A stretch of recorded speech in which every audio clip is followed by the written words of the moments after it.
Hello friends, welcome to my YouTube channel SKSM academy में। आज हम आपके लिए लेकर आए बहुत ही मोस्ट इंपॉर्टेंट क्वेश्चन जो भारत के इतिहास से लिए गए हैं। ये बहुत ही मोस्ट इंपॉर्टेंट है, यूपी SSC पैट के लिए बहुत ही मोस्ट इंपॉर्टेंट है। तो देखें क्वेश्चन नंबर फर्स्ट, सिंधु सभ्यता में विशाल अन्नागार कहाँ से प्राप्त हुआ है?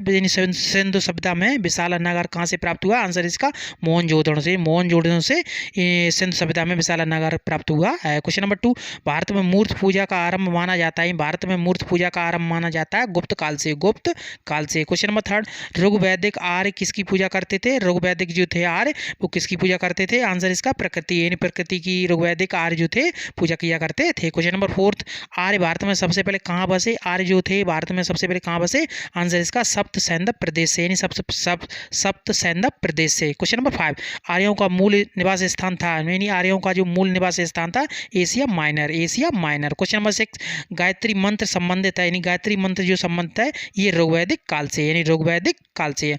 नेक्स्ट है क्वेश्चन नंबर 7, सप्तमेव जयते उक्त कहाँ से ली गई है? सप्तमेव जो उक्ति है कहाँ से ली गई है? आंसर इसका मुंडकोपनिषद से। मुंडकोपनिषद से। ये बहुत ही मोस्ट इंपोर्टेंट क्वेश्चन है। क्वेश्चन नंबर 8, ऋग्वैदिक का नवा मंडल किस एक को ही समर्पित सूक्तों का संग्रह, यानी सूक्तों का संग्रह है? आंसर इसका सोम, यानी सोम जो है ये ऋग्वैदिक का नवा मंडल एक ही सूक्तों का संग्रह है। क्वेश्चन नंबर 9, वेद शब्द का अर्थ है, यानी वेद शब्द का अर्थ है ज्ञान, यानी वेद शब्द का अर्थ जो है ये ज्ञान है। क्वेश्चन नंबर 9, वेद शब्द का अर्थ है ज्ञान। क्वेश्चन नंबर 10 कह रहा है प्राचीनतम वेद कौन सा है, यानी प्राचीनतम वेद कौन सा है? आंसर इसका ऋग्वेद, यानी ऋग्वेद जो है ये प्राचीनतम वेद है। क्वेश्चन नंबर 11, उत्तर वैदिक काल में इंद्र का स्थान किस देवता को मिला है? आंसर इसका प्रजापति, यानी प्रजापति को उत्तर वैदिक काल में इंद्र का स्थान मिला है। क्वेश्चन नंबर 12, किस वेद की रचना गद्य व पद्य दोनों में की गई है? यानी किस वेद की रचना जो है गद्य और पद्य दोनों में की गई है? आंसर इसका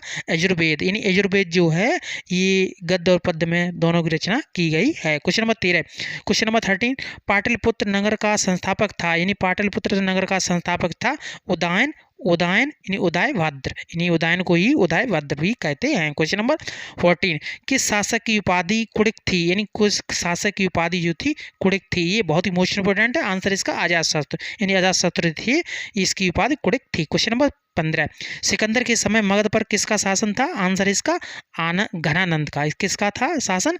घनानंद का।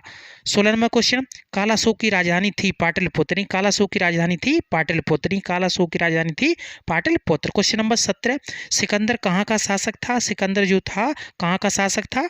आंसर इसका मकदूनिया, मकदूनिया जो था मकदूनिया का शासक जो था सिकंदर था। क्वेश्चन नंबर 18, जैन धर्म के 24वें तीर्थकार कौन थे? जैन धर्म के 24वें तीर्थकार थे महावीर, यानी महावीर जो थे ये जैन धर्म के 24वें तीर्थकार थे। क्वेश्चन नंबर 19, महावीर ने जैन धर्म में मूर्त से प्रतिपादित 4 महाव्रतों में कौन सा 5वां व्रत जोड़ा है? महावीर ने जैन धर्म में पूर्व से प्रतिपादित 4 महाव्रतों में कौन सा 5वां व्रत जोड़ा है?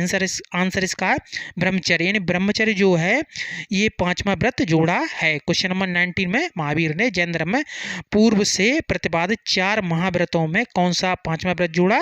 आंसर इसका ब्रह्मचर्य। ये बहुत मोस्ट इंपोर्टेंट क्वेश्चन है। क्वेश्चन नंबर 10 भी बहुत मोस्ट इंपोर्टेंट। आई होप अभी तक हमारी वीडियो को लाइक नहीं किया तो वीडियो को लाइक करें, और चैनल पर पहली बार विजिट कर रहे हैं तो चैनल को सब्सक्राइब करें। देखो चैनल को सब्सक्राइब अवश्य करें, क्यों? आपको वीडियो प्रतिदिन ऐसी ही मिलती रहेंगी जो होप आपके लिए यूजफुल वीडियो होंगी। क्वेश्चन नंबर 20, क्वेश्चन नंबर 20 कह रहा है कालीबंगा किस प्रदेश में स्थित है? कालीबंगा जो है किस प्रदेश में स्थित है?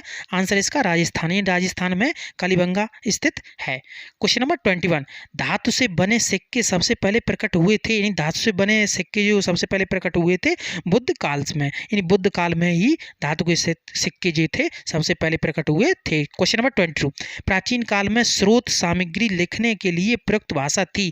आंसर है इसका संस्कृत, यानी संस्कृत जो भाषा थी प्राचीन काल में स्रोत सामग्री के लिए प्रयुक्त भाषा थी। क्वेश्चन नंबर 23, पुरालेख विद्या का अभिप्राय है, यानी पुरालेख विद्या का अभिप्राय है। आंसर इसका शिलालेखों का अध्ययन, शिलालेखों का अध्ययन। क्वेश्चन नंबर 24, भारत में खोजा गया सबसे पहला पुराना शहर था हड़प्पा, यानी भारत में सबसे पहले खोजा गया पुराना शहर जो था हड़प्पा। क्वेश्चन नंबर 25, सिंधु घाटी सभ्यता का पत्तन यानी बंदरगाह कहते हैं वो कौन सा है? लोथल, यानी लोथल कहाँ पड़ता है? गुजरात में। क्वेश्चन नंबर 26, हड़प्पा सभ्यता का सर्वप्रथम खोजकर्ता कौन था? दयाराम साहनी, यानी आंसर इसका दयाराम साहनी, यानी हड़प्पा सभ्यता का सर्वप्रथम खोज करता था दयाराम साहनी। क्वेश्चन नंबर 27, हड़प्पा सभ्यता किस युग की थी? कांस्य युग की, यानी हड़प्पा सभ्यता जो थी ये कांस्य युग की थी। क्वेश्चन नंबर 28, हड़प्पा वासी किस वस्तु में उत्पादक अग्रणी थे? कपास। आंसर हड़प्पा वासी जो थे किस वस्तु के लिए उत्पादन में अग्रणी थे? आंसर इसका कपास। 29 क्वेश्चन, हड़प्पा के निवासी थे, नहीं हड़प्पा जो थे किसके निवासी थे? शहरी या ग्रामीण? तो आंसर इसका शहरी से। इन लोग समझते हैं कि ये ग्रामीण से होंगे, नहीं आंसर इसका होगा शहरी से। क्वेश्चन नंबर 30, सिंधु घाटी की सभ्यता के लोगों का मुख्य व्यवसाय था, यानी सिंधु घाटी की सभ्यता के लोगों का मुख्य व्यवसाय था कृषि, यानी सिंधु घाटी की सभ्यता के लोगों का मुख्य व्यवसाय था कृषि। आई होप वीडियो कैसी लगी कमेंट बॉक्स में जाकर कमेंट अवश्य करें, और चैनल पर पहली बार विजिट करें तो चैनल को सब्सक्राइब करें। सभी को राधे राधे, जय श्री राधे राधे।